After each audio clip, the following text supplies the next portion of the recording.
see you, Greg. Um, welcome. Another great episode in store.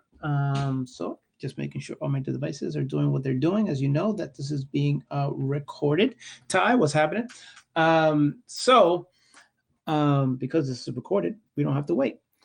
Uh, I'm a bit tardy because I actually won the Facebook portal. Interesting enough. So let me just put this tweet up here. Boom. If you want to share that, that's cool. What's going on, Torch? So let me show you what this Facebook portal thing is. I'll give you guys a go with that. And portal, I don't know if you guys have heard of this thing. Hold on a second. I misspelled it. And then today I really want to get to to what's holding people back, right? I want to get a sense of what the big issue is, what are the biggest issues are for working on some things. So this is the device. I want to get a good picture of it. Oh yeah, this is it. So this is actually what I just won from that person, Mari Smith. She did a contest. So I'll give you guys an update on how that all works out. So there it is. So today's session, I really want to get down to the nitty gritty of like what's holding you back, what's the biggest obstacles, what are the biggest challenges, so that we could get it all established. I put, for those people that are just joining, the Twitter handle. I created one called Monetize Monday. I'm going to start using that to put information out there to keep you abreast of what's happening in the world of monetization. So I'm just holding off just for a second. So I got a bunch of things that are planned. I still got the community planned. Looking for some founders there. That should be rolling out. I'm doing my due diligence. This is something that I would highly recommend for everyone. Before, there's this whole concept of, just starting for starting's sake, and there is like a first user advantage, but certain things, especially around creating a community, when you're looking to scale, sometimes it's best to like step back, take 2 steps back, really get yourself organized. One of the key secrets to developing a great, thriving community is be very vigilant on the first 30 to 50 people that join that community, because they set the tone for moving forward, right? So there is this kind of angst about like moving rapidly, and there should be. However, there should be more of a priority on making sure you do things right from the very beginning, especially when you get to these other levels. So the levers that I'm speaking about in particular are the ones that I'm going to highlight now. There are 5 different levels, and let's talk them through, because you might not want to go to the top level, but it's good to know what the levels are. Hold on a second. Pardon. Just going through the bookmarks so I can get it to you. If you're not familiar with bookmarks, I would highly recommend looking into bookmarks. Bookmarks is a great way for you to store tweets that are that you want to access again in the future. And you could store a bunch of them. There currently isn't a limit. However, there isn't an easy way to categorize the bookmarks, so you still have to essentially go through them like I'm going through them. So let's really talk about this in depth. This is probably the most important slide that I'm probably going to be using throughout many future Monetize Mondays, because these are the fundamental levels, right? From, being a complete unknown, which I was for many of you just a few months ago, to developing my own personal brand and sticking to that, and how I orchestrated it and how you could orchestrate it. I don't have all the answers, Sway, as Kanye would say, but there is a proven blueprint that every single celebrity, every single musician, every single artist goes through, right? We're going to talk about those levels. So the first is the unknown level, right? That level where people don't know who you are, which is fine. And then what you do is you determine who you want to be. I think that's very important, and that's not talked about enough, right? Before you move into or decide on a marketplace, decide who you want to be, right? What are your natural gifts? What are your talents? The gifts and the talents without hard work mean very little. However, as you start progressing, when you combine the talent with the hard work, then you are going to be unstoppable, which is essential. All right. So, first, understand who you are, where you want to go personally.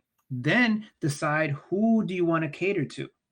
So, for those people that might not know, I actually have an avatar worksheet. An avatar worksheet is going to help you really define your audience. And you define your audience or your target market by one individual. That's called the avatar. The avatar is given a name. So instead of dealing with a bunch of people, excuse me, you actually deal with one person. And that one person represents the people that are going to buy your product or service. Now, keep in mind that you could have more than one avatar. You could have a male avatar, you could have a female avatar, right? You could have different avatars from two sides of the same coin. For example, you could have people that, like Amazon. Amazon has two fundamental avatars. One is the consumer, which most people are familiar with. However, there's also the other avatar, which is um, they're suppliers of goods, if you will, right? These are the people that do either fulfillment by Amazon, or they are the companies that are using their online warehouse and online digital presence to promote their products, like a Gillette, like one of the major brands. So that's something to consider, right? So the first thing when you're starting off is to understand who your primary audience is, right? And you summarize that with an avatar. I think I've tweeted this out, but if not, if you go to this tweet here, and we're going to go back to this pyramid because I think it's very vital. So if you go down to this tweet here, which is my pinned tweet, and this pinned tweet has all the resources. All these sessions have been recorded. So the first link is to all the recordings, not only just the recordings, but also all the bonus materials, everything that I've discussed, and even some things that I haven't discussed that I think is very valuable for you to have is there. So go to that first link. It has all the resources. When you go to that first link, it's a Zealous page. You click on it. I'm there now. You're going to see it broken down into different areas. You're going to see a summation of a bunch of links, a Discord, free newsletter, strategy session. I'll talk about the strategy session later. All the past recordings are there in chronological order. Then down below, if you had a question you wanted to ask, you could ask it there. Upcoming event, the 16th is there and it's running, as you see. Then if you have any suggestions for future topics, you could write it there. Then the resources, from the Cash App to Venmo to PayPal, all of which, if you use my link, you get money back. Not even money back because it's free. So you get a $5 credit in Cash App. If you use that link, you get, for Venmo, you get $5. For PayPal, you get $10 if you're in the US. So if you scroll down even further, there's going to be one that's called Avatar Worksheet - Ideal Client. So if you open that up, it's going to go through and it's going to give you a 2-page simple worksheet to fill out. That is going to be the foundation for your brand, right? Because that's going to identify your client or your ideal customer, right? So going back to the pyramid, those are your initial followers to a certain degree. However, your initial followers are probably going to be a broader base, right? They're going to be people from everywhere. So I see Pixie here. She focuses on podcasting, right? So she has a community of podcasters. She has her own podcast, and she has her listeners for her podcast, right? So the people in her podcast community is one avatar, right? If she's going to provide services for them, and her listeners are a different avatar. And there's certain things that she could provide for them, some services, some products. So those are two avatars. She would complete 2 particular worksheets for them. So the reason why that is so important is because it makes your life so much easier. It makes you so much easier because you don't have to waste marketing dollars on knowing where your where to find your avatar. Because once you know your avatar, you know where to find them, what social networks they are, what words they use, who they're already following, those types of things. So that's why it's very important. So step number one, know who you are. Step number two is understand your avatar or who you want to focus on. It's one person that represents the demographic that you want to really cater to. And you're really catering to them because what you do is say, okay, I know Pixie, I know where she's hanging out. So it's easier for me to create stuff for Pixie because I know that one person. You know, I could summarize that at first, narrow it down to that one person. That one person is going to represent hundreds, maybe thousands of people, right? And then you could always expand as you move forward. For example, the Amazon example that I gave earlier, they've primarily focused on the consumer first, right? They focused on the consumer first, they expanded, and as they grew, they expanded their avatar. So that included content creators and people with products so that they became the warehouse, right? So there's nothing that prevents you from expanding. There's nothing, but I would recommend expanding as you grow versus trying to be all things to all peoples at the very beginning, because that is a quick waste of money, and that's how you start, right, losing market share and so on and so forth. Okay, so yourself, then your avatar, right? Then from there, as you see, the people in your avatar, they become your fans. It's a smaller demographic, right? So you're unknown.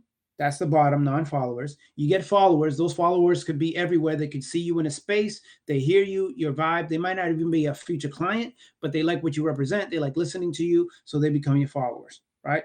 Your fans, those are the people that join your spaces, follow your tweets, retweet you, those types of things. So that's that one level, right?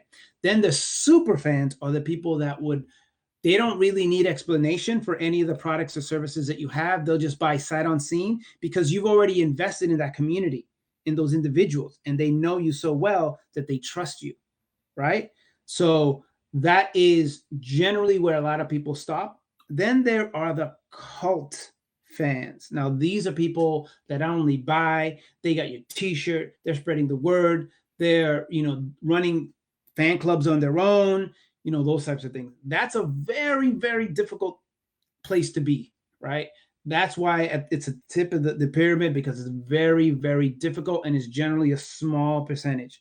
Probably a cult fan will be your mom, right? For most of us, right? Family members, because they know us well, right? However, how do we build that? How do we get from a non-follower to cult follower, or at least fan or super fan? How do we get there? And I think it's really focused on making sure that day in and day out, everything that you do focuses on that particular audience, right? So I'm going to use myself as an example. It's, for me, I always find it much better if I use myself as an example, just because it's a little bit more credible, like, as opposed to reading it in a blog post, all these things and best practices, right? Because that's just almost theoretical, right? So let's look at what I've done here. So the first thing I did was I went to a bunch of people's spaces, right? When I first joined in, it was the 19th of March, 12:30 p.m., my first Twitter space, right? I know that because I took a picture and I knew the person that was hosting it, which is PR Sarah Evans, is a friend of mine for many years, for over 10 years. So I know that. So I monetize that space. The reason why I monetize that space is because I provided my consulting services, because it was a space that it was about Collab Corner that used to be every Friday. So you go in and say, hey, look, I have this to offer. Set up some time for me to discuss it. That was the design of that particular space at the time. So I offered it. That was great. Now, this is before I hosted anything, and this is before Tip Jar even existed. So that's what I did. The following week, because I helped out a lot of people, including PR Sarah Evans and a bunch of others, host their space, right? Again, the lesson here is to give before you get. I decided, hey, I'm going to really dive into this Twitter space. What do I need to do to promote? So I go in and I promoted people's spaces, and I still do to this day. And they said, wow, you're doing such a great job for us, promoting us, that, well, we're going to give you a tip. And this is before Tip Jar, right? So this is what I was doing. So you could follow the same blueprint for your community, right? Then I realized that all the spaces that were being had, no one was talking about monetizing. Now, the reason why that's kind of like a shock is because Twitter Spaces had already announced the tip jar, right? And it was imminent. So I'm like, wow, we should probably have this discussion prior to this happening, because how do we prepare, right? As creators, what do we need to do to prepare? And I wanted to have that discussion. So I did that, and I figured out no one was talking about it. So that's when I started Monetize Monday. So then what did I do is I said, hey, they don't offer, they meaning Twitter, a way to record. So I have to take it upon myself to record this space. So I did this from the very first Monetize Monday. So creators, what they do is they find a way to do what they need to do until it's done the right way. The essence of some of the creators, right? So even though it was not built in, and it's still not built in, right? They are recording the space. They didn't let us know that they were going to give us the recording, but I found another way to control my content. Everyone here as a creator needs to figure out a way to own your content. Now, if you are a musical artist, this is called owning the masters, right? Only the actual your work, right? This is important for creators, because then that's how you really monetize, because you control the asset that is forever yours, right? Because if not, you have to buy it back later on if you're a musician, and that's like a thing. But as long as you own your content, you can move it to whatever platform you want to move it to. It doesn't matter if, for God forbid, Twitter Spaces goes down, I still have my own recordings. I don't have to depend on them. So do the same type of thing. But again, in order for it to get to a point where I can monetize it, I needed to figure out a subject matter that is worth monetizing, right? Just having a discussion on the weather, unless you're training other weather people, you have to be very considerate about that, right? So I knew that along the lines, if I help people make money, that's going to help my overall brand, right? Because how could you hate on that, right? So I recorded it, and then I decided to do it every weekly. So let's take a look at the name, Monetize Monday. I made it very easy for people to remember when it is and what it's all about. What is it? Is Monetize Monday. Okay, so you know the day and you know what I'm talking about. So as you're creating your own brand, one of the things that I would highly recommend is coming up with making it easier for people to remember who you are, right? So I knew Jocelyn, that does not roll off anyone's tongue, right? It's not easy to remember. So I needed to figure out something else, right? So I come up with the little jokes that, have to maintain my dad for my name. Otherwise, it'll be Josefat, Jocelyn, boom, branding, right? But then I needed to do something a little different. Monetize Monday. I know it was really used from like a bigger perspective, but again, do the research to figure out, what is it? Podcast, what? Is it casting, what? Like, figure out a name that's easier to remember. And the way I came up with this level of, these words in format is because it's called alliteration, for those people that don't know. And Coca-Cola uses it, and other brands use it for brand recognition. So when you're looking at your own brand, what can you do to make it easier for people to promote you just by saying what it is, right? So I knew I needed to record it. I recorded it. It's there. Here's the big piece, right? So even though it's 2 hours, right, which is great, 2 hours,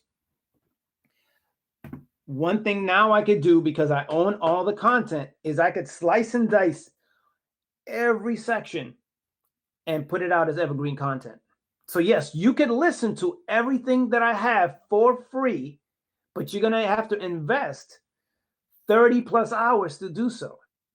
Now I'm going to have an offering that's for X amount. Here's a summary of everything that I've done to make it easier for you, because you're investing in the convenience.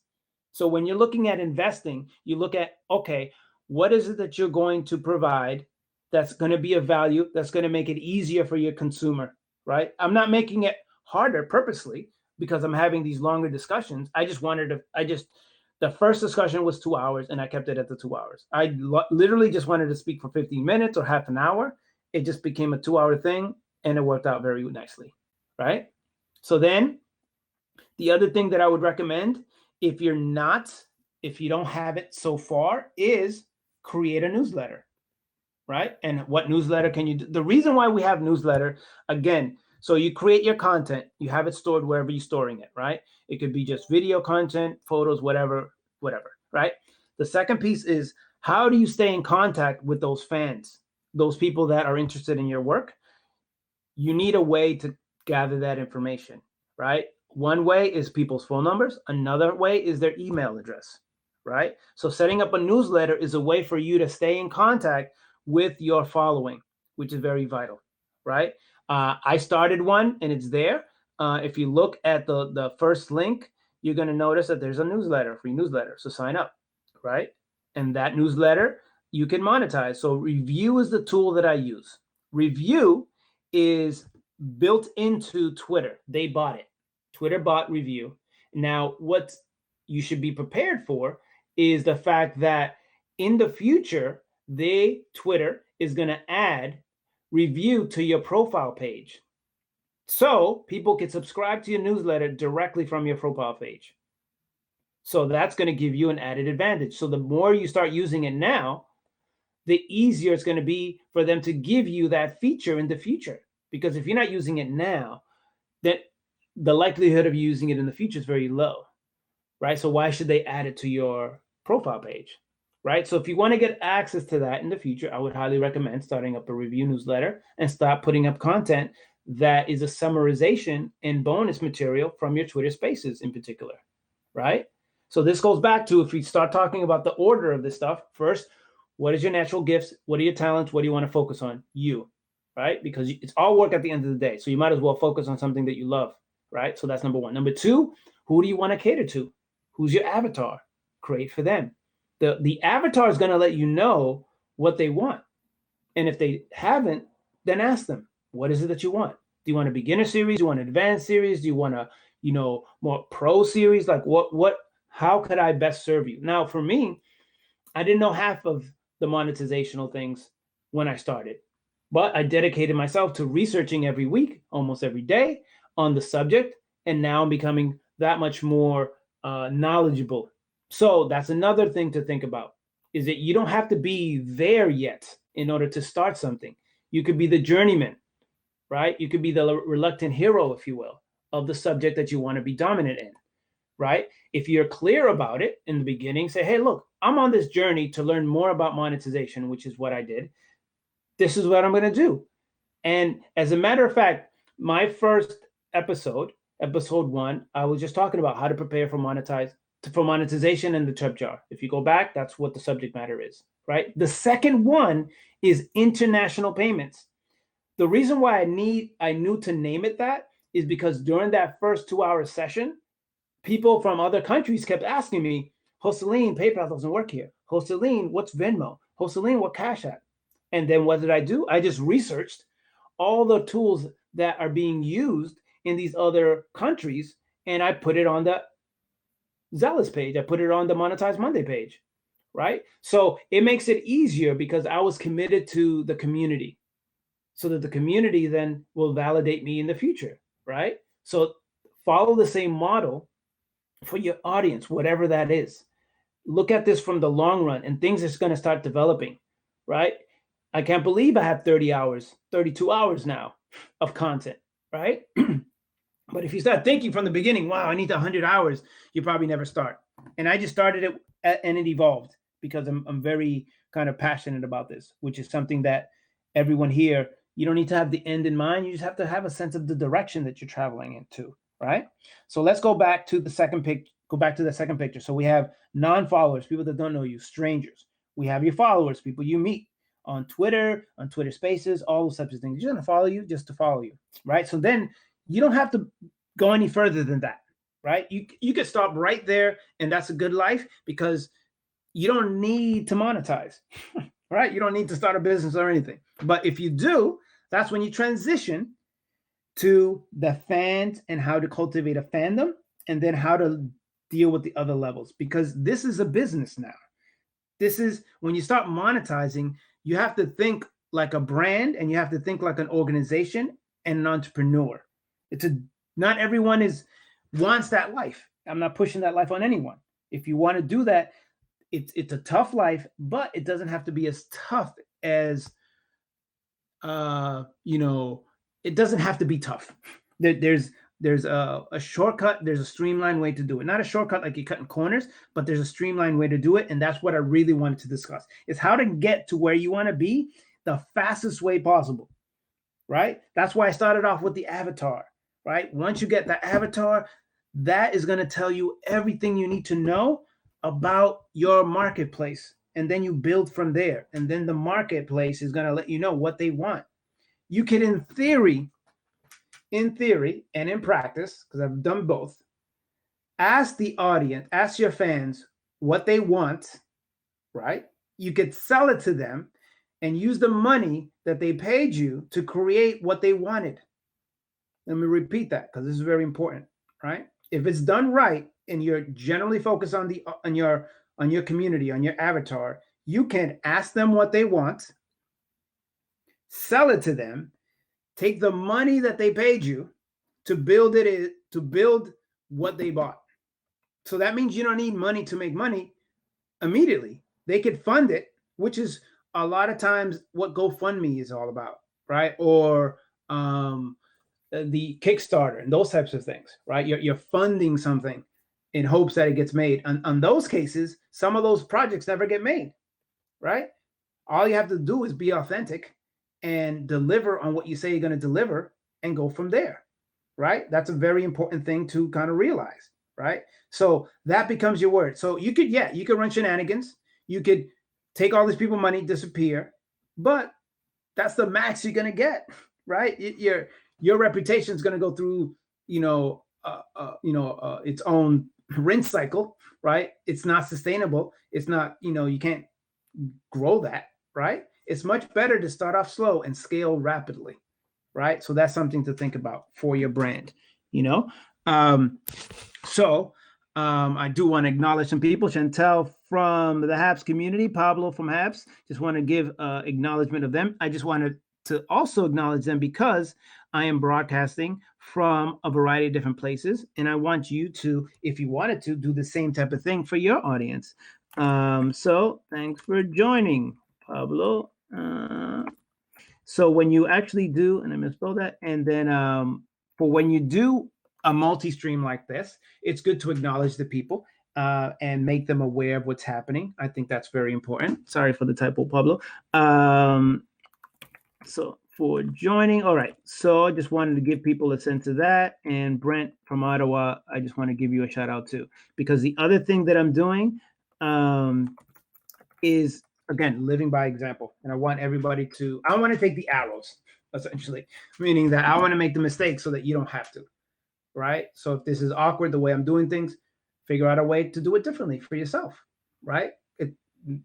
Right? So that's kind of like the gist of it. So step one, as we talked about, know who you are, know yourself, know your talents. Number two, fill out the Avatar Worksheet. Figure out who you're going to provide your products and services to. Be very clear about that. The avatar is it's a one page and like a quarter. It's not even like 2 pages. And then at the very end, there's actually a tool that you could use for free that allows you to create headlines specifically for your audience. Now, I'm going to give you another bonus too, because you're here. And this is something that I'm going to do in the future as well with my upcoming Twitter Spaces is, I talked about this before. How many people know about Answer the Public? Right? Put 100 if you know about Answer the Public. If you never heard of Answer the Public, put the fist up. Right? If you know about Answer the Public, put 100. If you don't know what Answer the Public is, put the fist up. I just want to get a sense of the people in the space. Okay? If you don't know what Answer the Public is, okay, fist.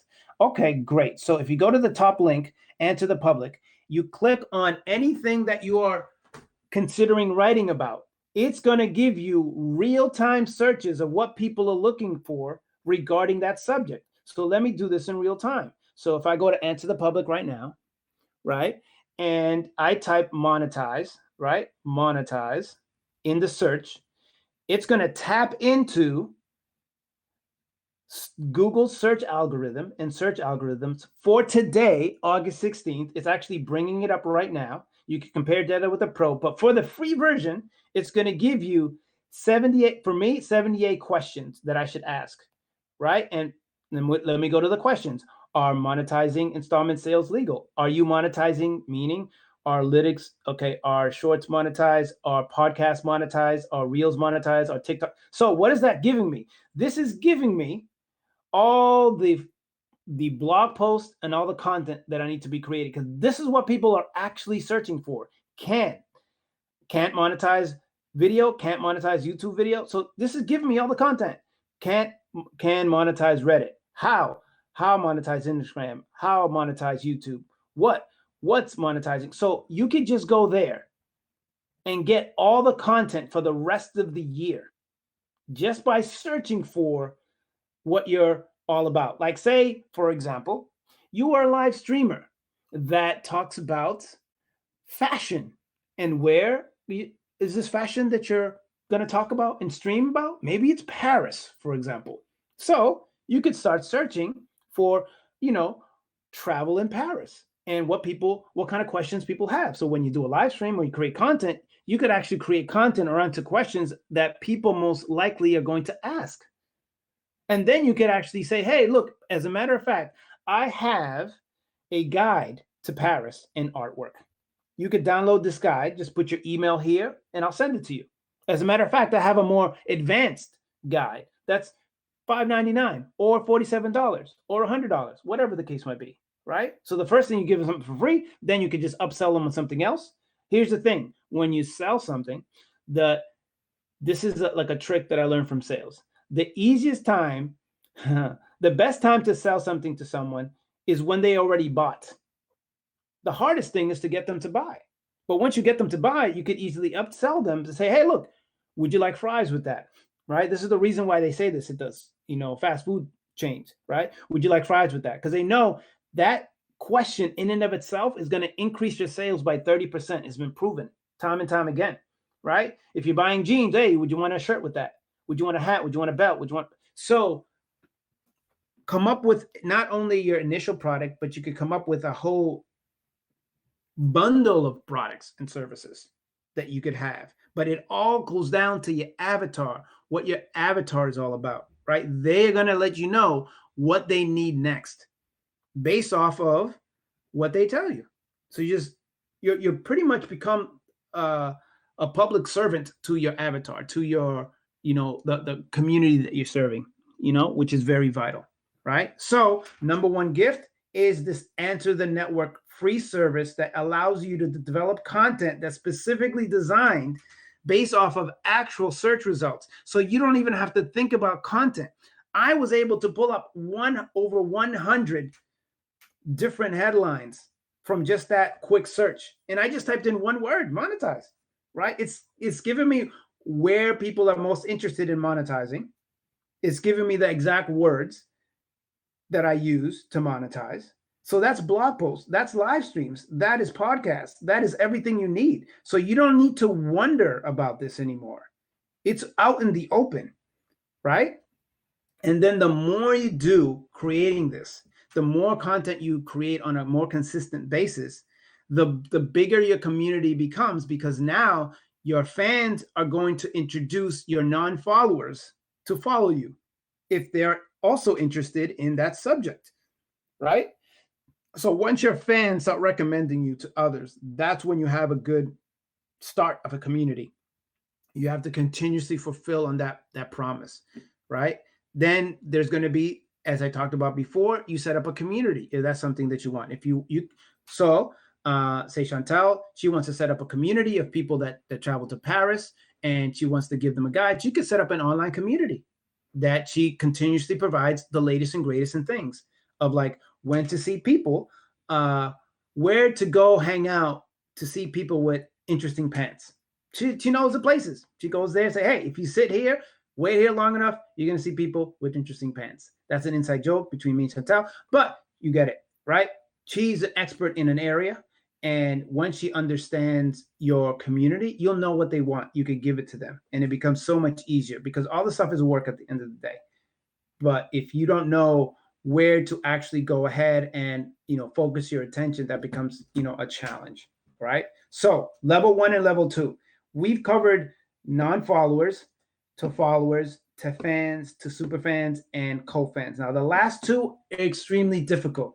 This is where your years come into play. This is your 10,000 hours, right? This is your consistently putting out content and releasing it on a regular basis this is when you start to expand. This is when you start doing podcasts outside of your space, right? This is when you start being interviewed by others, right? This is where the search comes into play, right? And the more you start catering, the easier it becomes to be a guest somewhere else to showcase what you have to offer. And when you're elsewhere, again, come up with a special package for that audience based off of what you've learned and based off of like what you're focusing on, right?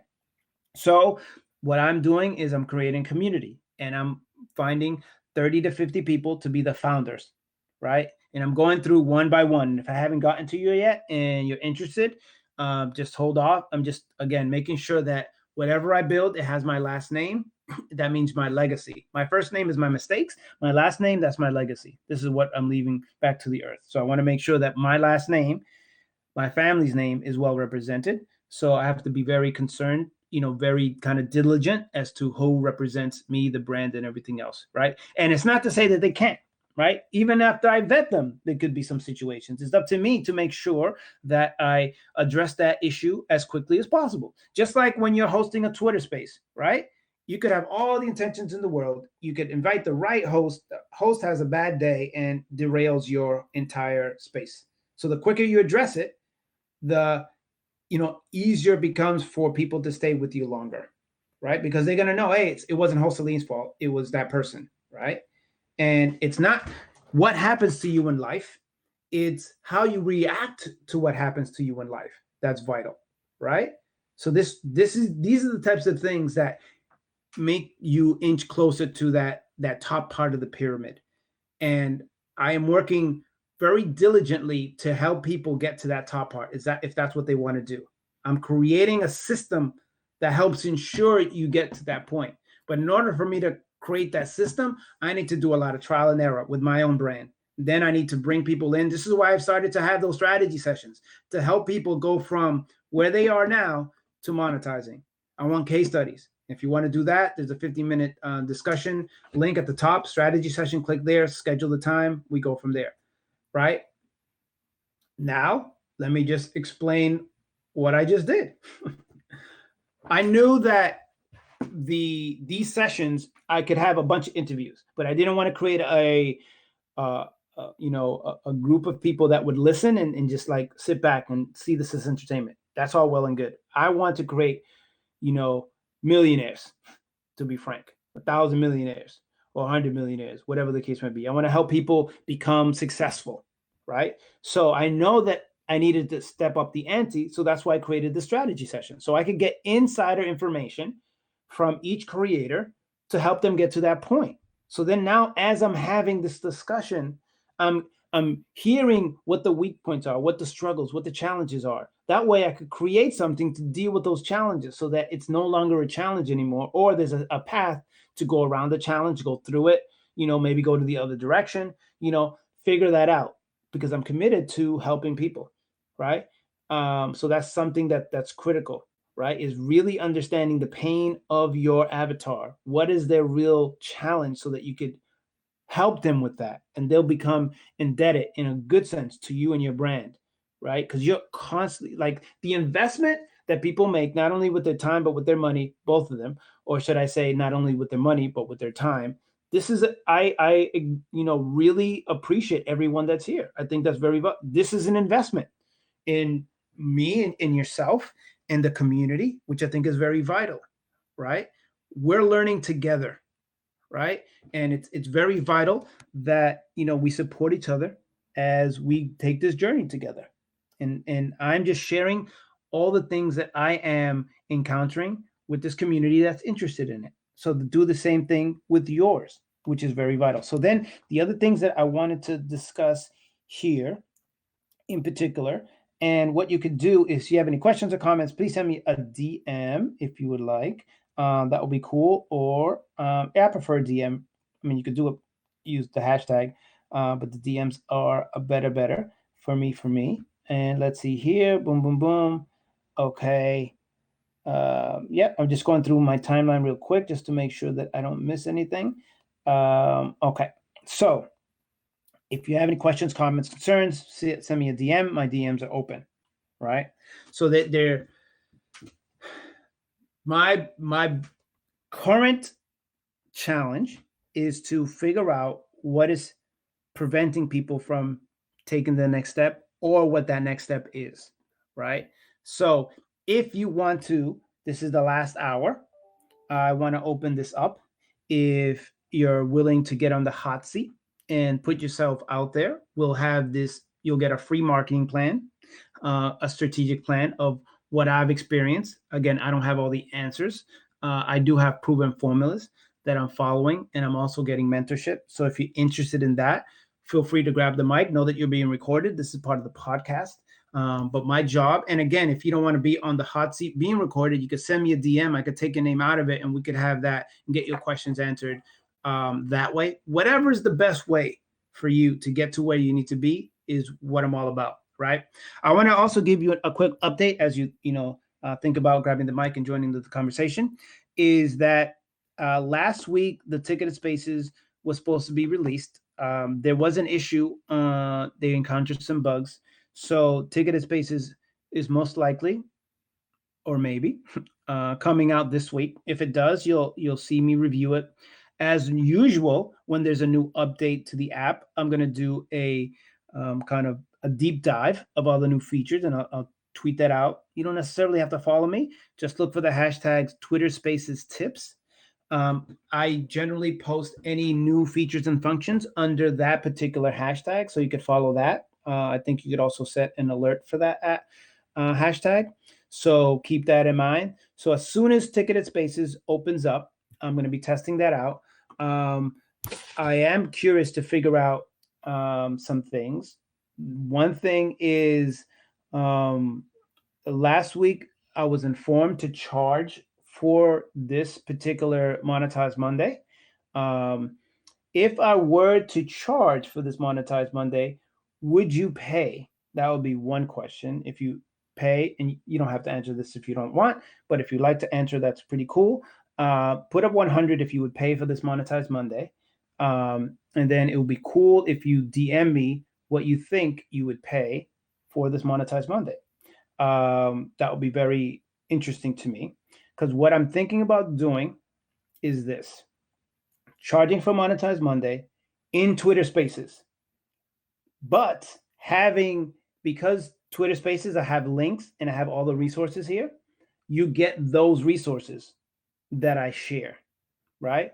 And that could be from anyone, like anywhere. So it might not come from my account. It might be a rogue account that I just create for just Monetize Monday, and then I might delete it.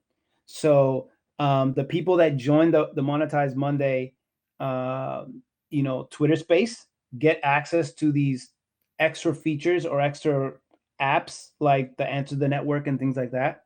And then everybody can listen for free on the other channels like YouTube, Facebook, Habs, and everywhere else. So that's the strategy that I'm looking at doing, just to make it an example to see how other people could do that. So I know Chantel, her her Twitter Spaces, she started it off, and she's doing a lot of things, a lot of experimenting. She's very heavy and she's very good when it comes down to live streaming. She has that down. So it'll be interesting to see if what she uses like Twitter Spaces for, and how she connects it to Habs, and how's it going from there.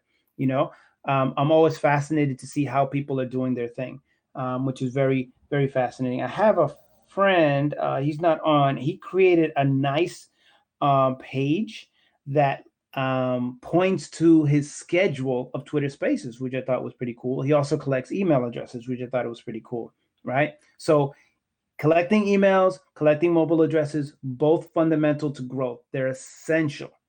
They are essential, because God forbid these platforms go down, and then what? You build on a rented land that you didn't pay the rent for, right? So this could all go away, and you guys have invested in all this stuff. So I don't want that to happen. So this is why I recommend review. And actually, I'll put it in, because I did notice that when I did say review in a past discussion, There was a little bit of confusion as far as the name is concerned.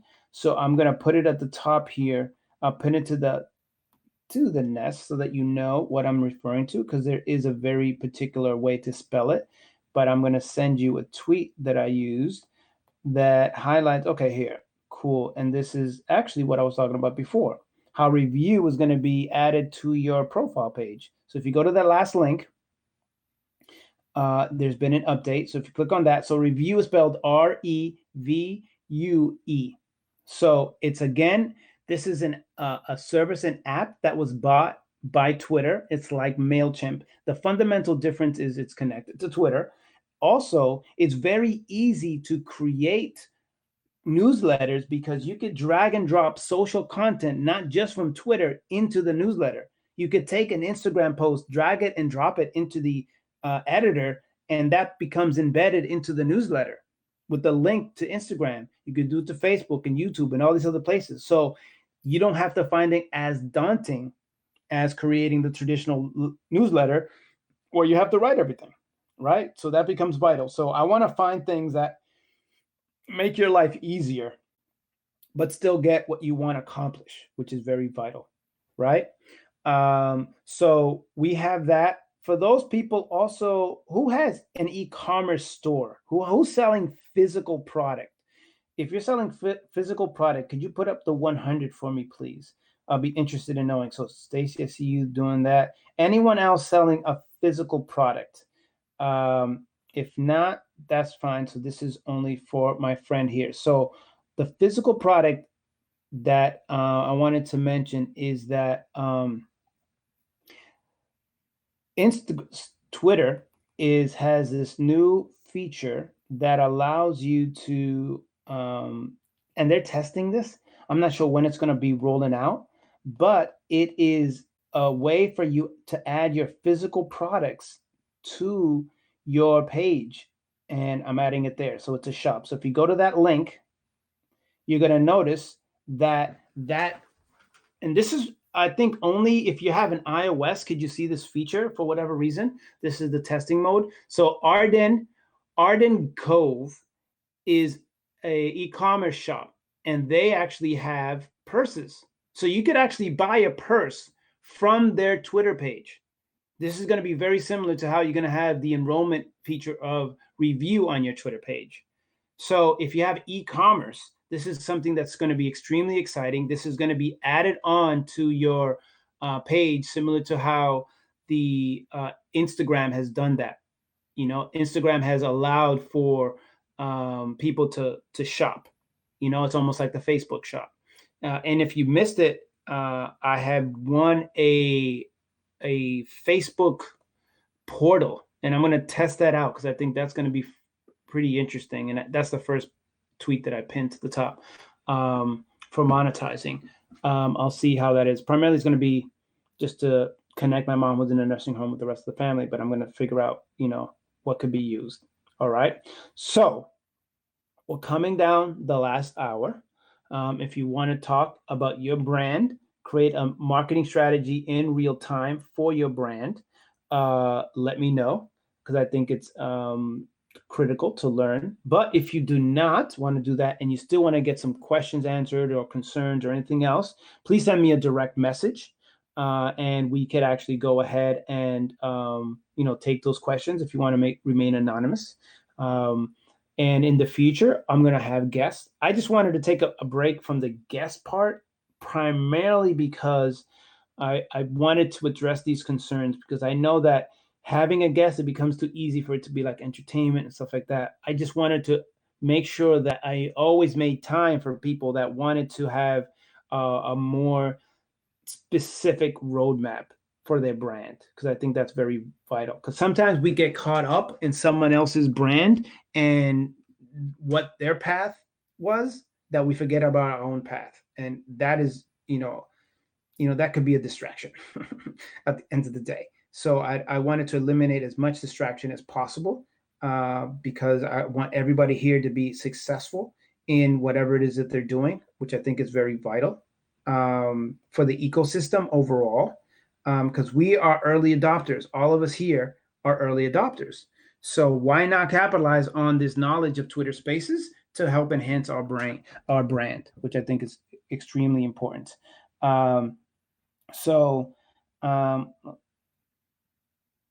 okay, so that is interesting. I'm going to ask a question. Boom. All right. So, okay, great. So let me just check the Twitter, blah, blah, blah. Okay, great. All right. So the biggest thing that kind of needs to be done is having a mission and a vision that goes back to your own personal situation, which I think is very vital. Again, if you just came in, I just want to quickly do a reset for those people that have just joined us. The number one thing I recommend is knowing yourself, knowing your talents. The number two thing I recommend is knowing who you're providing products or services for. I have an avatar worksheet. It's for free. You fill it out, you determine who your avatar is. Number three, you start asking your avatar what they like and they don't like. But primarily, your number one question to them is like, what is your biggest challenge right now, to get to where they want to be, right? Your avatar worksheet addresses this, but you want to confirm that. And then you start just little by little answering their questions, doing the research, and providing services and products that are going to cater to them, right? And you're doing them a service by having them invest in the product. Because when things are for free, people mentally check out and say, oh, that's for free, so I'm not going to, do anything for it. So it's vital for them to really know and invest in themselves, because the people that invest in themselves, they make a much better client, right? Now, strategy wise, when it comes down to thinking of your brand and what order to bring it out, I would say start with the most expensive and build from there. That's a model that's been used by Tesla, by Uber, by many of the companies. And the reason why that is because the platinum pack, right, or the Uber Black underwrites the more affordable services for others, right, for your brand to grow, right? But if you start off with the lower package, even the freemium model, it's not sustainable unless you have some tremendous back channel, what we call a sales funnel. If you don't have a sales funnel that goes from free to 7 to 37 to 100 to 500 plus or 1,000, if you don't have that back end, it becomes very difficult to scale, right? And in this business of marketing and using internet marketing, the person that invests the most in ads wins. It's like a movie. 30% of every movie budget is dedicated to marketing, right? So this is why you hear about Marvel movies like 5 years before they come out, because their marketing budget their overall budget is 100 million or whatever the case might be, right? So think 30 million is just for marketing, right? So if the big people are using it, the established companies, you should think about it in the same fashion, right? Is understanding, okay, getting your initial clients in, doing your magic, creating your formula, and then having testimonials. And those testimonials are going to help you grow. Ideally, the number is 30 testimonials, right? Once you go beyond 30, it's kind of trivial. So I'm giving you some real world numbers. So your first target is to get your testimonials to prove what it is that you're providing to that demographic, right? And it could be anything. It could be understanding how to do a podcast for Pixie. It's like, oh my God, when I first started, before I engage in Pixie's and her services, and I'm just creating a business for her. I'm not sure if she's into this or not, or that's her model, but I'm just wanted to use a real world example. So say you're not familiar with podcasting, and Pixie has Pixie's Podcast 101 or something along those lines. See, I gave her branding. Then it's like, okay, not only did I start a podcast, I know the equipment, and I have, ranking that moves forward, right? So Pixie's about to join us. No need for her to join, but if she wanted to join, that's fantastic. So we could run it by her. So Pixie, welcome to the stage. Again, you're being recorded. This is on Monetize Monday. How are you doing today? Thank you, Joseline. You draw me in every time I come into your room. I'm having problems with my internet, and you're like talking to me, and I'm like, yes, I love this. This space is so great. I'm like, oh, yeah. And then you make me push that button. That's good. That's good. So yeah, so I'm not sure if you are having a business that helps podcasters, but I think it would be a good one for you to have. I don't know. It just seems fitting. That is the step I am getting ready to take. I'm getting ready to turn my Wednesday Twitter Spaces into a podcast Twitter Space. Nice. Where I'm going to eventually monetize it. Yes, exactly. I'm doing the research. I'm in the research phase. Actually, I'm setting up my podcasting studio here at the house, so I don't have to go to my other studio. Perfect. I love it. Yeah. I'm excited. And have you completed the Avatar Worksheet by any chance? Funny thing, my brother had me do something very similar 2 weeks ago, except for instead of 2 avatars, he made me do 3. Nice. 3 different pixies, one that's nightlife, one that's pop culture, and then the business me. So, yeah, nice.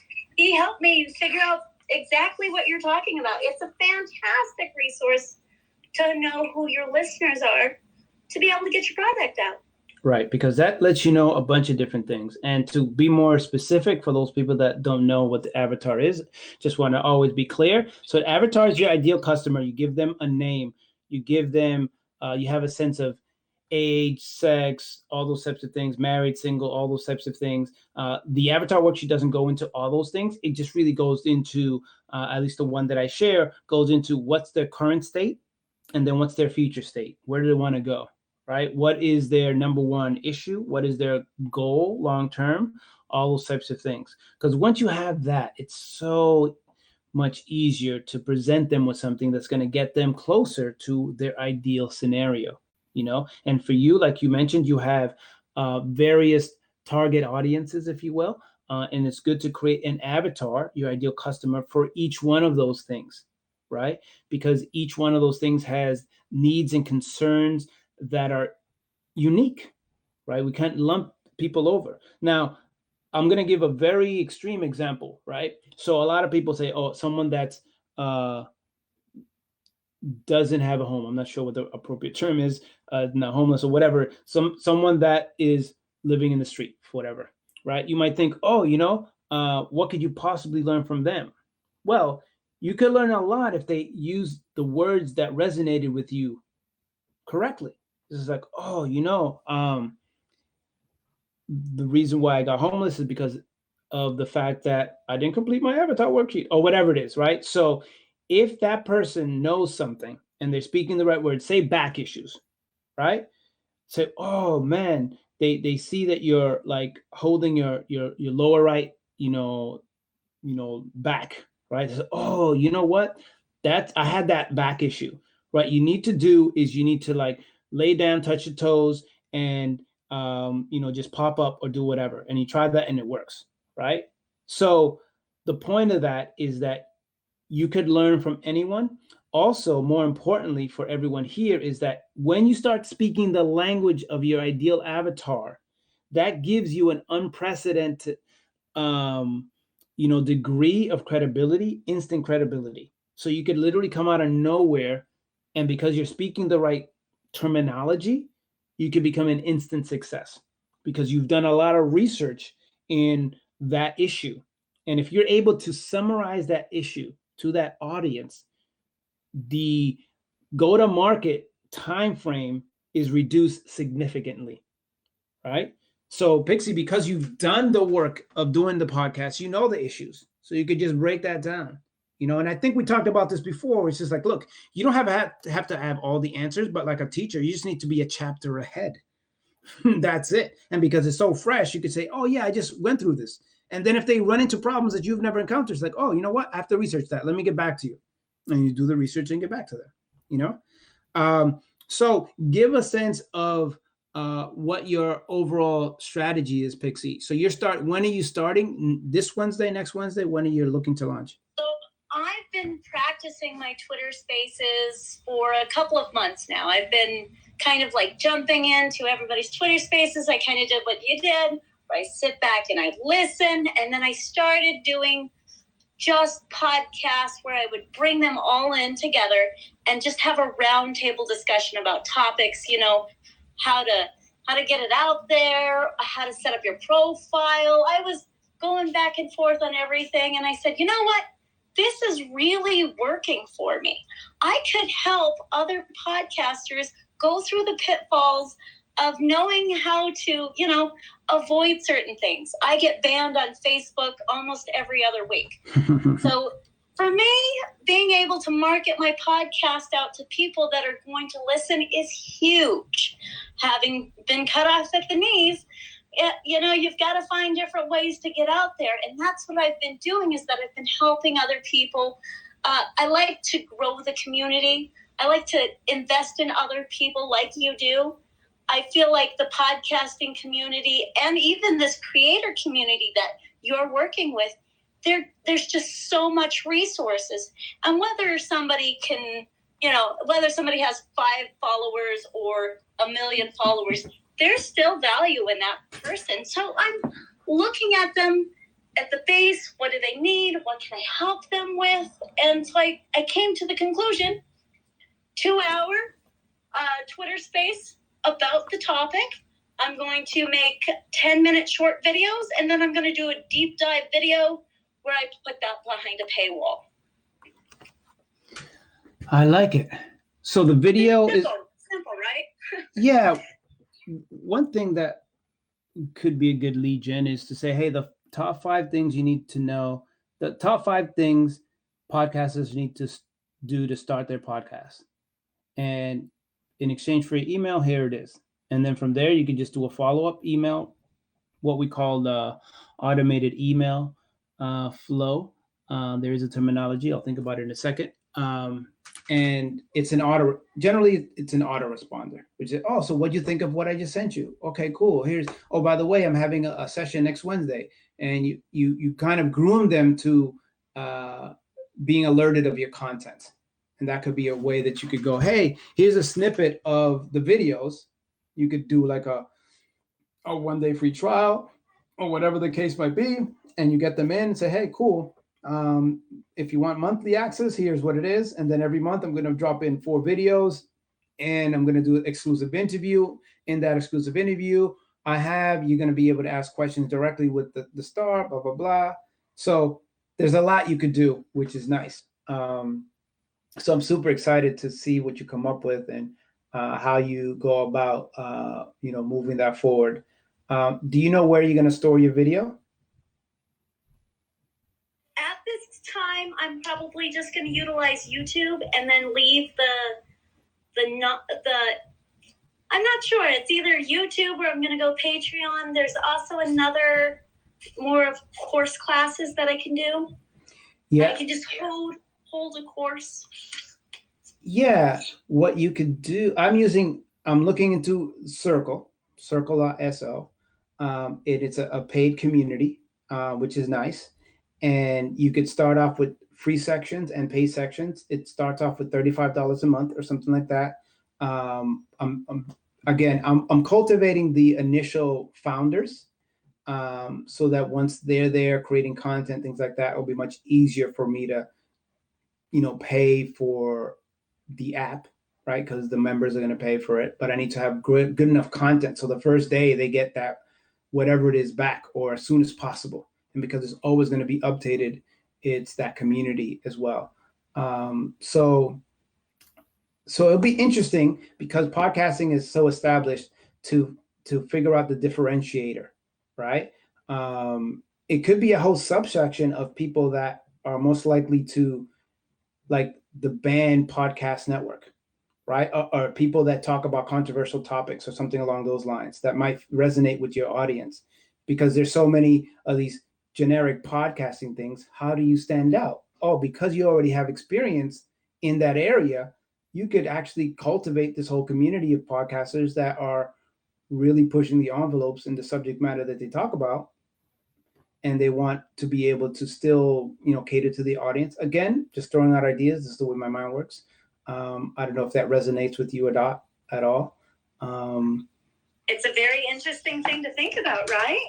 that there is so many avenues and stuff available for everybody to be a content creator and get their word out.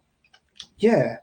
And because with monetizing, how to grow a business around it, right? Like how do you make it from a hobby into like a business, and how to be sustainable, and how to create something that you could do from your house or wherever it is, travel. You just need a certain amount of equipment. Then you could eventually say, hey, if you're traveling, here's the pig the Pixie podcast package of traveling for traveling purposes, right? And have all the, and then you can sell them that kit, and it could be an Amazon wish list type of thing. Here, boom, boom, boom, right? And you could get that established. So it's exciting once you have the demo. Once it's so much like once you do the avatar, things just kind of fall into place.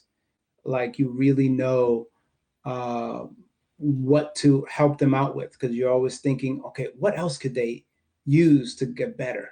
Like, okay, so equipment's one thing, subject matter. You could bring them to that same answer the network, answer the public link, and say, okay, type in the main keyword of what you talk about, and then this is going to give you ideas of what to talk about in your podcast, because these are what people are actually searching for, right? You could get hundreds of ideas, right? Which is hundreds of podcasts. So um, yeah, so I'm super excited for you. This is going to be very interesting to see how it all develops um, in place. What I would do for everyone here is I would look at the business side first before the tech, right? Before you start going into YouTube and everything else, look at what you want to get out, right? Because there are pros and cons with YouTube, right? You might confront the same issues you confronted with before with Facebook because, of the regulations or whatever, right? So you might want to take a look at, okay, what, again, could I use to control? Like what's going to give me the most control over my subject matter. Also, what you can do is YouTube is a search engine. It's the second largest search engine. So why not put snippets on YouTube, because people are going to search for it, make those public, and then put the links in the description to where they could get the fully fledged video. And you could even market it as too hot for YouTube. Boom, too hot for Facebook. Bam. And this is going to spark curiosity. This is going to bring in the people that you want to bring in. It's going to filter out the people that are like, oh, I can't deal with all that, right? Or whatever, right? But I think that you could have a very nice niche with that, that community that's facing, being blocked all the time and stuff like that, and how do they sustain themselves. Yeah. I'm getting more excited talking about it because it sounds so good. Well, I appreciate you having me up here, and I don't want to hog your time. So no. This is it. Like if we could still have the discussion. What was what I said helpful in any way? Oh yeah. I am just like this ball of energy every time I get into a space. Every time I'm thinking about my stuff or somebody else's creation, I love talking about all the different things and the different avenues that maybe I didn't think about in the beginning.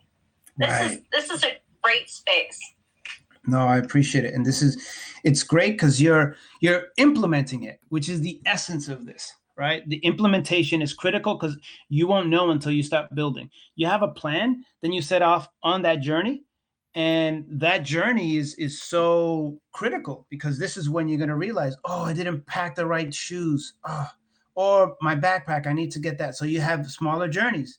And then each journey is going to let you know and get you prepared for a longer journey, right? And the beautiful thing is we have a great community of here in Twitter in particular, in Twitter spaces, where there have been a lot of people that traveled this journey. I've been podcasting for 10 years. Like I said earlier, I've been at a pod camp like over 10 years ago in like 2006 or something like that. I forget. And it was good times. And we were talking podcasts for a long time. Now it's becoming so much easier to do, which is phenomenal. And it's just I'm excited to grow communities, and that's exactly what it sounds like you're doing. And you're already committed to it, and you already have your your audience in that community of podcasters and having these great interviews and things of that nature. So I do applaud, and you just have to keep us updated on your progress and when you're going to launch, and where you're gonna, and then DM me about the video thing and all the tactical stuff, because the tactical stuff could be a distraction, right? It's like how to do it, and then you could also ask your audience. This is where that conversation is, the conversation that you have becomes very important. It's like, oh, I'm thinking about these two places. Which one do you like more? Oh, you like that third place? Oh, let me look at that third place to see what's happening. Because sometimes as creators, we get too caught up in making it like perfect and having all this stuff when really our audience doesn't really need all that fancy stuff, right? And it's not until you kind of ask them what they want, you won't really know, yeah, so that's fascinating because I mean, even like the stuff on Facebook is like the worst because like what I'm on Facebook streaming now, but the issue is that they don't have customer support or anything else, right? They're making algorithmic changes. They're doing their best, but it's not the most ideal customer service because when was the last time you had a 1-800 call Facebook or like who do you email, right? They have a big enough audience that they can make these types of decisions and changes to move forward, so yes.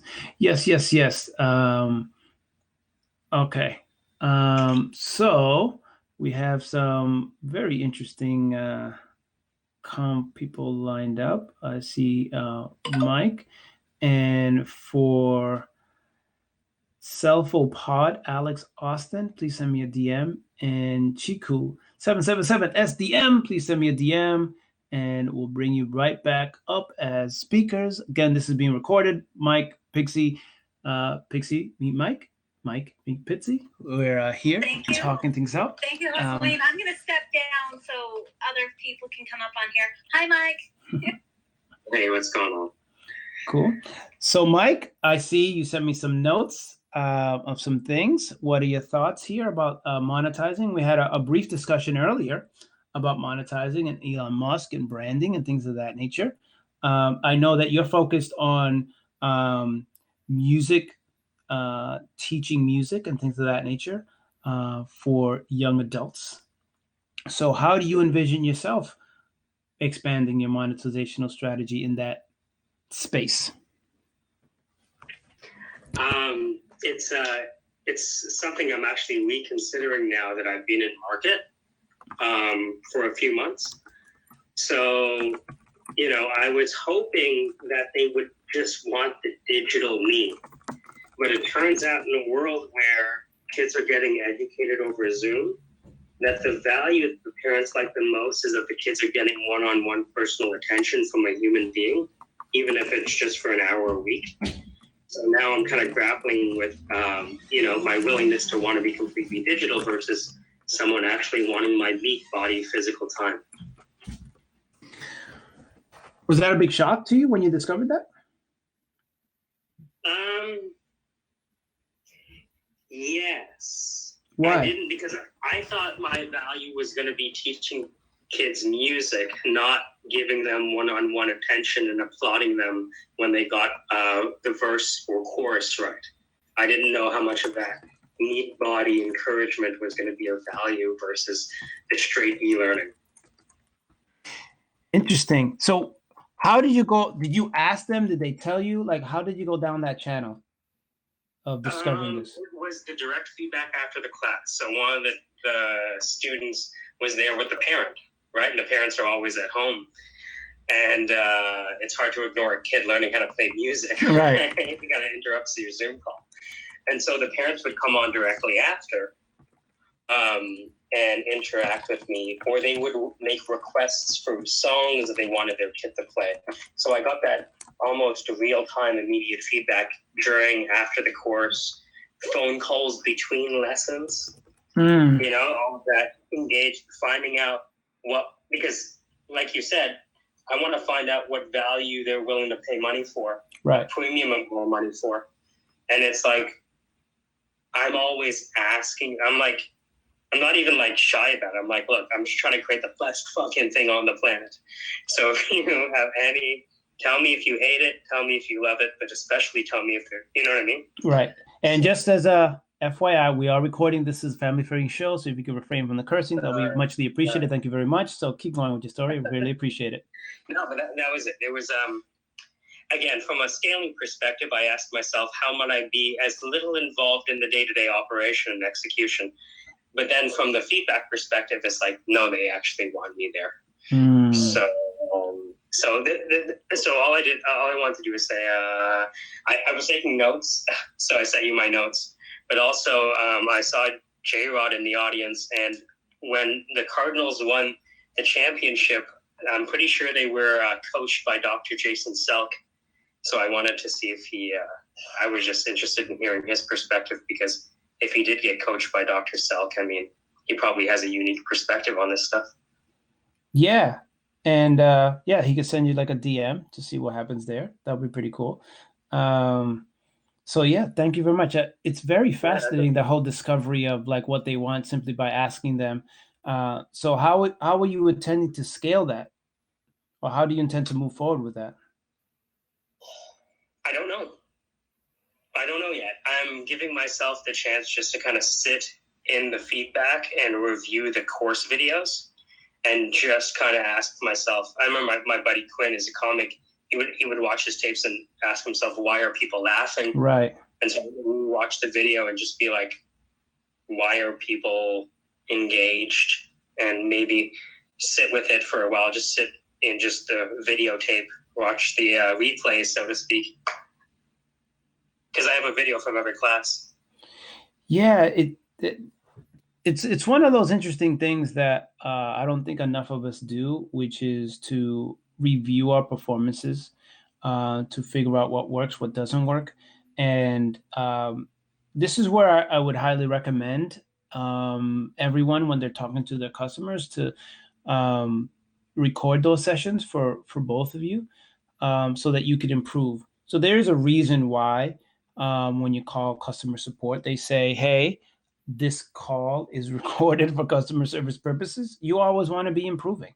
There could be certain words that are a little bit more, focused on the audience, that would appeal to them more. So by recording these sessions becomes very vital for you to like move forward. So I tend to have my conversations on Zoom, recorded Zoom. And then that way I could exchange information and then also get a sense of like what works, what doesn't work, which I think is very, essential. I got that from the stand-up world. So when you do stand-up, when you're on your way home, especially if you bombed, you're just there with your cell phone listening to the set and being like, either I never want to do stand-up again, or like, you know what, they actually laughed at that joke. I heard a few chuckles and maybe I can learn from that. So I got that recording myself and looking at the tape from stand-up, just trying to write better jokes. Yeah, it's just reviewing your notes. And athletes know this, going back to what you were saying earlier, about, John Rod and folks, they make the best, kind of avatar, because they know practice is so essential. You got to review the tapes. You could be off by like a millimeter or whatever it is. You just turn your hand a certain way and your results dramatically improve.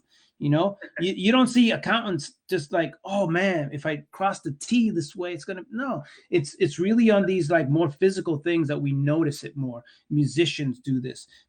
Musicians and magicians, right? Both M's, right? And athletes, obviously, live or die from you that. Remember Greg Maddux, the pitcher from the Braves? He used to have there's a story about Greg Maddux giving up a home run to like a Houston Astros player just so that he would know how to get them out in the World Series later on. Like the amount of dedication to Avatar is in even baseball, like everything to like a pitcher's manual. Oh God.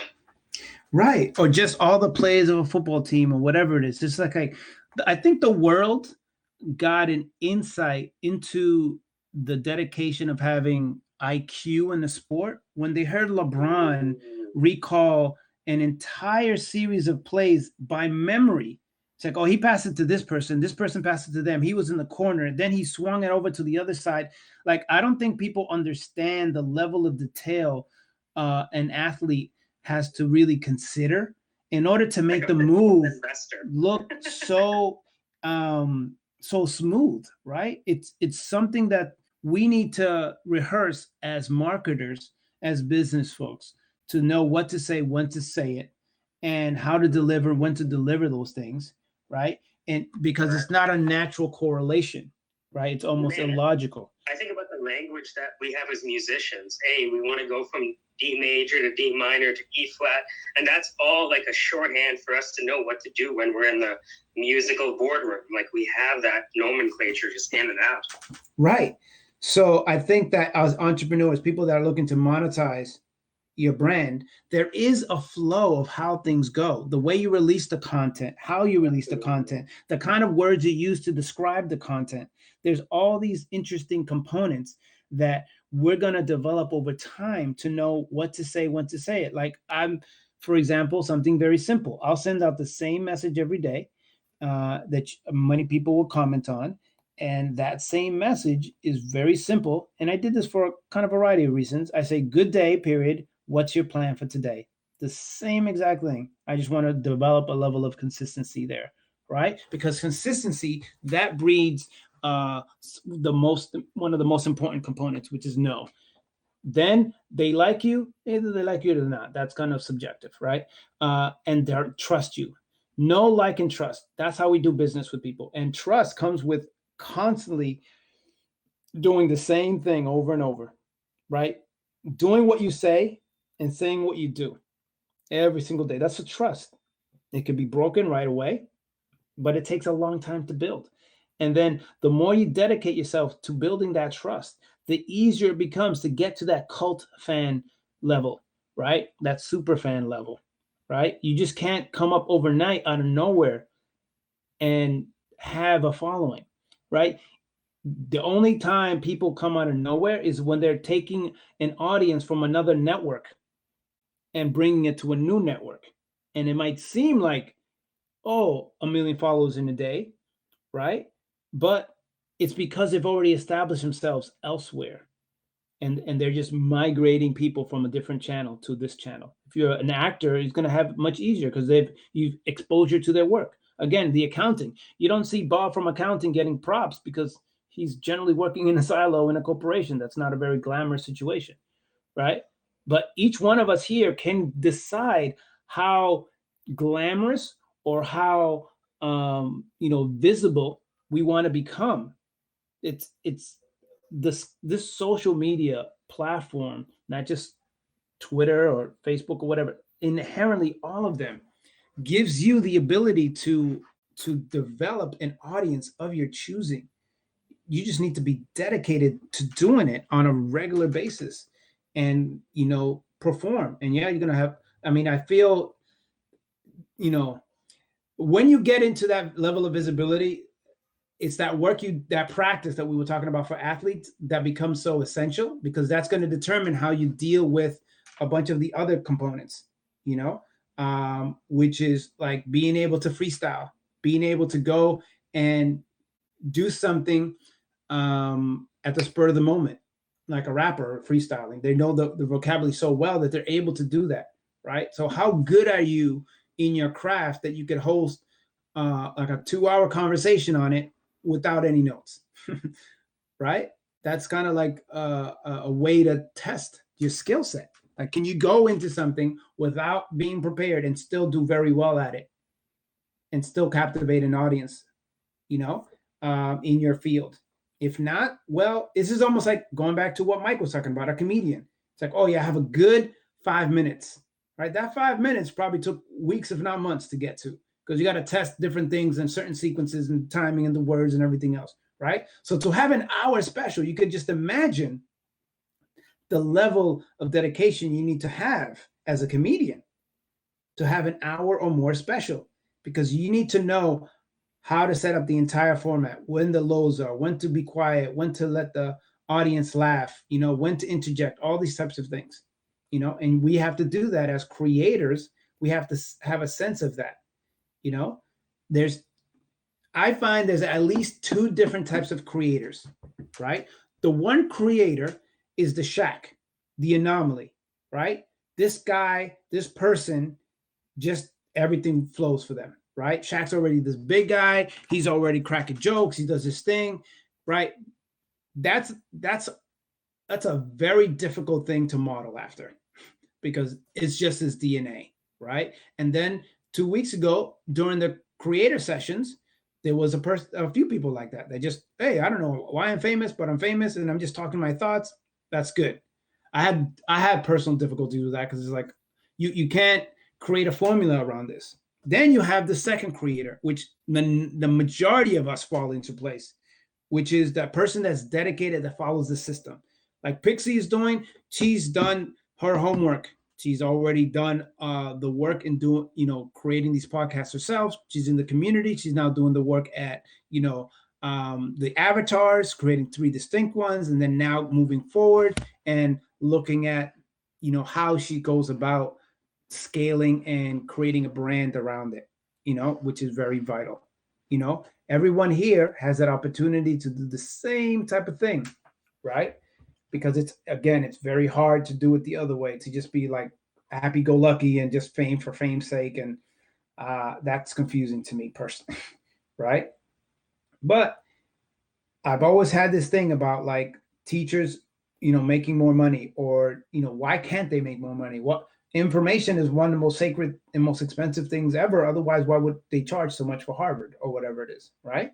So if education is so vital, why is that role not being quantified appropriately? Or why isn't the salary better? You got to think about that. So it's because of bad marketing to a certain degree, right? Because if you marketed the same content to different people, you could really profit from that. And I know people that are making hundreds of thousands of dollars a month doing this. This is not hearsay. I know plenty of people that are making $100,000 a month with information products, just writing, and they're not authors. They make more than most authors, because most authors don't make a lot of money from their books, right? So you have to decide, again, what is it that you want to focus on? Follow the path. There is a proven path to get there. Just follow the steps. Success leaves blueprints, as they say. So just follow the blueprint for your success, and go from there. So we have another 15 minutes. That if you want to join the discussion, you have a question, comment, you want some strategies around how you take your brand to the next level, DM me or join the conversation. Again, you're joining a live conversation. So for example, I have one that's coming in. Their question is, I run a YouTube channel. I advertise on it on social media, and it gets a lot of shares, and the friends of people we interview also shares it to their feeds, but the numbers of social media don't translate into YouTube views. How do you solve that? Very good question, right? So that main question has to do with, this is something that's often happened. It happens so much on Twitter in particular that they've actually created a disclaimer, and that disclaimer is, you haven't read this. Are you sure you want to share this? Right? People are so interested in sharing, and they're your fans, but they're not reviewing your material. So your views are going to be low because, they are more concerned about the share than the consumption. Now, what you do to improve that is a lot of different things. Number one, you could do a giveaway, right? And the giveaway has to be in a certain section of the video, minute 3, minute 2, just to switch it up. And then the people that win are going to promote it, say, hey, look, every time they're giving something away, right? So you could do a giveaway, or you could also do, like, the giveaway could be information, like a knowledge nugget, like the knowledge nugget that I shared earlier today, which is the ability to go to answer the public, right? I snuck that in. You didn't know what was happening. For most of you, it was valuable. For some people, okay, you could care less. But doing stuff like that in the middle of the show becomes like the hidden treasure, the hidden gem, right? So you might want to look at, how long is your video? Maybe making it shorter, maybe making it longer, right? Having conversations with the people that do watch your video. That becomes very important to get a sense of, like, okay, what can you improve on, right? So there's a variety of different ways of determining why people stay, why people share, and all those types of things, right? Look at your analytics on YouTube to see, when do people drop off, right? Is there a particular section, a particular time where people are dropping off from your video? That's something to analyze. Also look into creating snippets of the video as promo and using them as reels, using them as shorts, using them as Twitter content that point to, hey, want to watch the rest of the video? Boom, here it is. One thing that I'm also noticing when it comes down to video content is they're actually creating the video in a way, they're editing it in a way that the most controversial part, the most exciting part, they put first, and then they start the entire video from scratch. So like the first 3 minutes are the hottest part of the video, right? Maybe not even that long. And then they start the video from scratch. And then when you see that video again, you're like, oh, that section again in the video. You're like, wait, I thought I saw that. And you did at the very beginning. So I'm not sure if you've ever used that technique, but that could be a technique that you could use as well to kind of get a sense of like people watching the video, right? That becomes very important, So hopefully that answered the question. If not, send me a DM follow up, and then I'll go in elaborate more. I know that's a specific one for YouTube, and I'm not sure how many people here are on YouTube, but I thought that would be very vital. But that same philosophy could be used for other pieces of content. Say it's a written content. Say it's a long blog post. You could create smaller blog posts or tweets, because Twitter is considered a microblog. I don't know if you know that, but this is a microblog, right? Every tweet that we send is a mini post, right? So that you can send that mini post to that longer post. And what you could do is use the Answer the Network to get headlines, right? And the thing is, with blog posts, you could change the headline to whatever you want. So you figure out what headline people click on the most to drive people to your website. The reason why I use Bitly is because it lets me know who is clicking on the link and when, what device, what area of the world are they doing. And that allows me to actually determine what time of day I should send out a tweet, because it's letting me know, oh, if I send it at 3, I get higher engagement than if I send it at like 10 in the morning, right? But this is where you have to put the work in. This is where you have to really go in and figure out what works. This is the talent. This is the hard work. This is the practice. If you don't do the practice part, I know Iverson doesn't like this running joke. So I know Iverson made a whole thing about practice, and he said that because he delivered in the game, right? If you're delivering in the game, why do you need to go to practice? But for most of you, you're not even delivering in the game, so you need to practice to determine basically what you need to do long term. So yes, let me just check something in. For them, again, if you have any questions, just send me a DM. That'll be phenomenal. I'm getting some now. Okay, what are the analytics on podcast transcriptions? Are there specific topics that are more preferred for this tool? So analytics for podcast transcriptions, those are two different things. So can you resend that with a little bit more detail, or join and talk? So when I think of analytics, I look at the people that are coming in, when they're coming in, those types of things. When I look at transcriptions, those are people reading it. So those are two different things. Or transcriptions are you looking at the analytics of the people that are reading it, and are they reading it as a blog post? Very fascinated by that whole question. It's very interesting to me. So yes. So yeah, and then thank you. Thank you, Adam, for the information there about SEO stuff. So I'll bring it up. Gerard, what is happening, my friend? Joining us. And Glenn, I'll get you on deck. So Jay disappeared for whatever reason. You could come back up if you wanted to. But let's bring up Glenn. You're the next contestant. Again, you're being recorded. This is the podcast. Please refrain from any curse words, all that kind of stuff. Get that out in the open. So, Glenn, how are you doing? I'm good.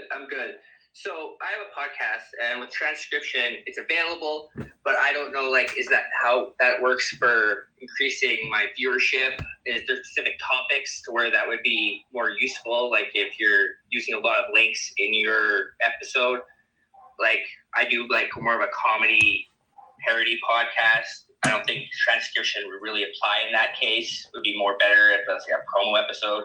the loaded question. Sorry, I'll let you talk. No, that's good. So transcriptions could be for a variety of different reasons. It could be making your content more accessible, right, to a bigger audience. It could be, if you put the links in, yeah, they could just download it on the go as opposed to like hearing it. So you're just adding more, how would I pay, more context to what you're sharing. And I know Pixie, the podcast pioneer, see how all these P's, has definitely something to contribute in this area. So Pixie, take it away.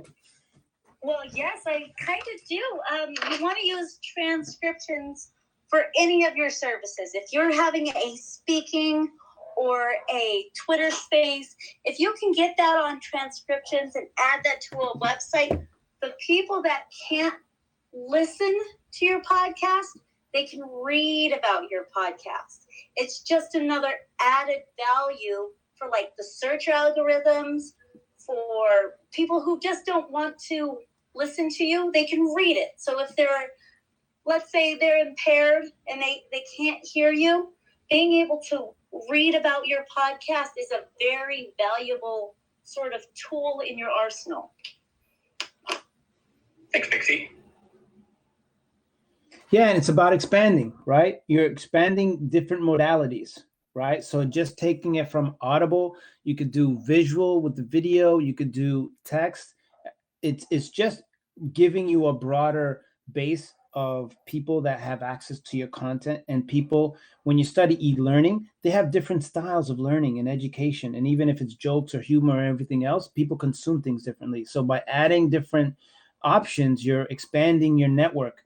I don't know what the degree is, because people have, there's 5 senses or so. And not like they're going to feel your content. So that's probably one that's out, or smell your content. So unless you're talking to the rock and you could smell what the rock is cooking, but that's a bad joke. So yeah.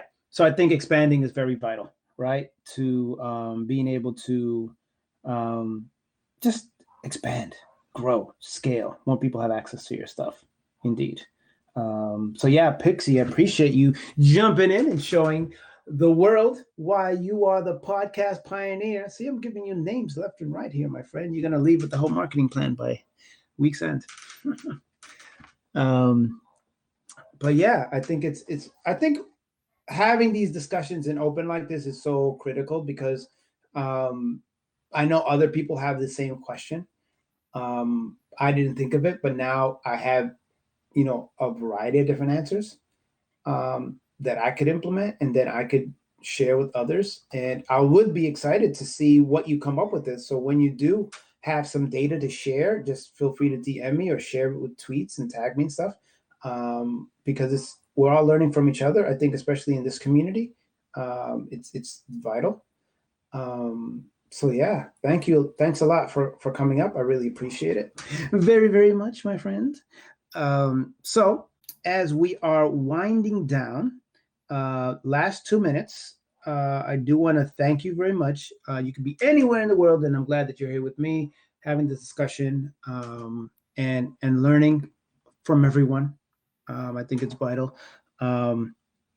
It's a pleasure to do this, because I am doing this also in real time, and I'm sharing what I know as I'm learning it, and implementing these tools, so that you don't have to, go through the headache if it's not worthy of tool to use. Oh, Pixie, I had another tool for you that you might want to, consider. Have you used Notion at all? I have not used Notion. Oh, Notion.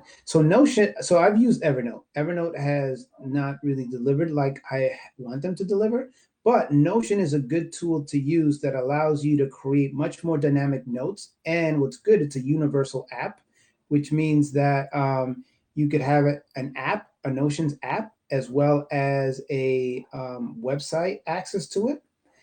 And and they've actually hosted some Twitter spaces. So let me go see what tweet that I could share, because they are really good. Notion. And it's spelled like, I guess, like lotion with an N. I don't know. So I think it's pretty straightforward. So hold on a second, blah, blah, blah.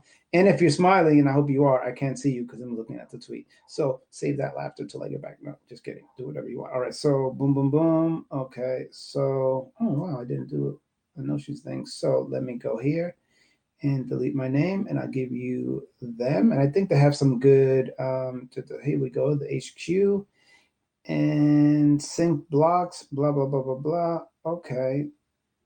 Okay, so I'm just going to show you this one, which I think is pretty cool.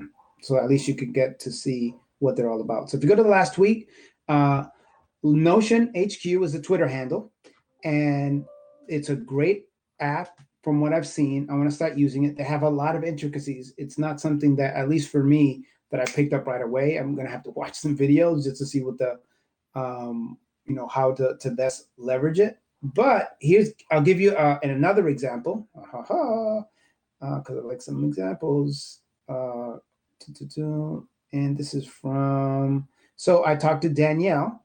Danielle is the developer for the API, the Twitter API.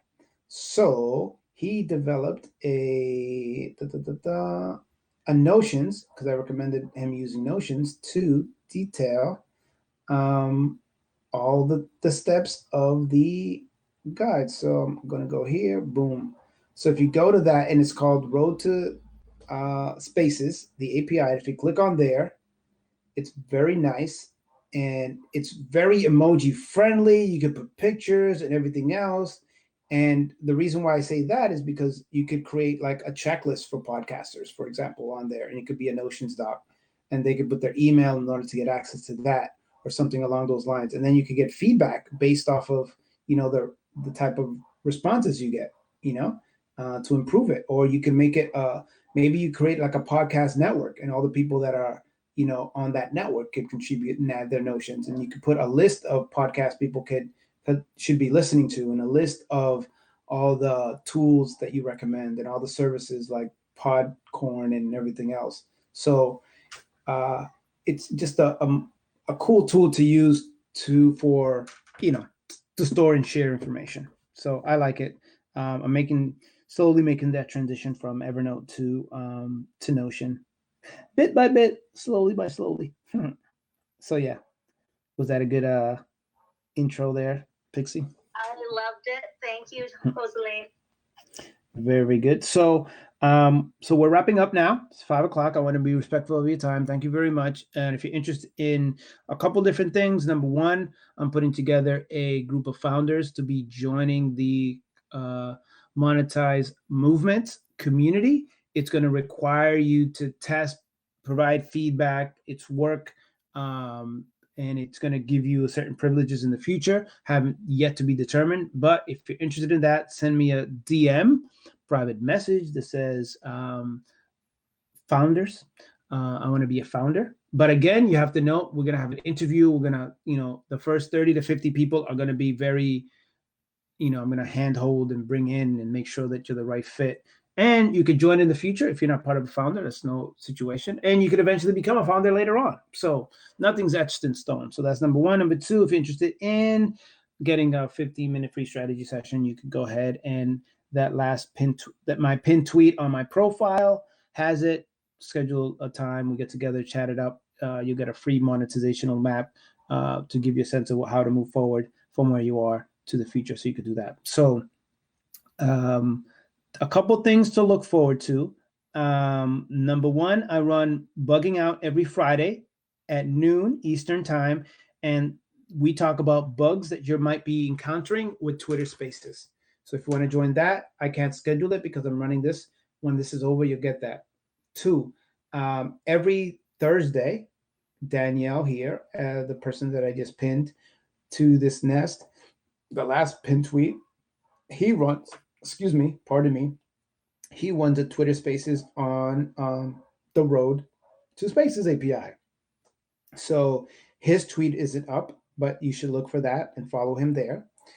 Two other things. There's Feedback Friday that's put together by the research team, and they specifically deal with innovative Twitter-based items or features that they want feedback on. Last week was videos, right? And they talk about Twitter, now Twitter Spaces, right? And the last thing is that every week they're looking at having a community roundtable for Twitter Spaces. So that was this past Friday at 12. They seem to switch it off every now and then. So keep that in mind. In either case, you could either follow me or you don't have to follow me. You could just look for the hashtag Twitter Spaces tips. If you use that Twitter Spaces tips, and here I'm going to leave you with this. So I know it's not necessarily, actually, here we go. I sent this out. Okay, here we go. Boom. So these are the critical things for Twitter Spaces. So there we go. So if you have any ideas on what to incorporate into Twitter Spaces, Spaces Research is a hashtag. If you have any bugs to report, use Spaces Bugs for any issues. And I created Twitter Spaces tips for tips and suggestions and innovations and stuff around that. Now, I want to also highlight, because you stayed here long, why do I do, and I'm going to ask this of Pixie and or Glenn, why does it make sense for me to do bugging out when I talk about Monetize Monday? Do you know why I do that? I think I know why. I think it's because you want to be on the forefront of learning. I get a lot of my information from your Twitter Spaces. So if I'm having an issue, I can come in, I can listen to your Twitter Spaces. I'd be on the same page, and you already know like the questions I want to ask. Could that be it? Possibly. Let's see what Glenn has to say. Glenn, why do you think I host Bugging Out, a Twitter Spaces about solving Twitter bugs? And how does that help Monetize Monday? Well, because Monetize Monday helps everyone monetize their podcast. If you get rid of the bugs, that's going to help everyone in the long run. Bingo. Glenn, you have it. You hit it on the head, my friend. See, this goes back to understanding my avatar. If my avatar is having issues with their Twitter Spaces, how could they possibly monetize? So if I cover both, how to monetize and how to solve the bugs to prevent you from that stopping you from monetizing, that's it. That's what I want to do. So all my spaces are basically about how to help people monetize. And the more I know about the features and functions about Twitter Spaces in particular, the more I could share to say, hey, there's this new feature. This is how you can monetize. This is how you could use it to monetize. So this is why all the spaces that I do have one central theme. I'm a simple man. I don't want to be thinking about 10,000 things. If I could just focus on one thing, that's what I'm going to focus on, right? So when I'm in a space, that's generally the reason. It's because I have that singular purpose in mind of whatever I do. Now I'm going to my Latino community. See Javier there, and I'm now helping that my community there grow and monetize their brand, right? Because I think it's important. I'm probably going to do it in other languages. Figure out the whole translation thing and make that work. I even had to, and I did this with. This is like a hidden little trick. In the past, if you've been in a lot of these, you'll notice that sometimes my spaces will crash. It's crashed because I'll do a screen share, right? So this weekend, I had to change the way I screen share, and now I double tap on the back of the phone, and it takes a screenshot, right? So I had to do that because I don't want to crash. So again, this is all because I want to run these stable spaces in order to help as many people as possible. So it doesn't help me, help you if my Twitter keeps crashing or whatever it is. So before I go, I want to see if I can give you some insider information. Well, not some insider information, like a bad thing, but a good thing. Hold on a second. Hold on a sec. Sometimes taking that screenshot by double tapping is a little bit of a situation, but I'm getting the hang of it. Okay, so hold on. I'm going to see about one thing so that you'll be the first to know. Let me just check it out before I, because I like to make these like, especially for the people that stay long. No, let me see. No, okay.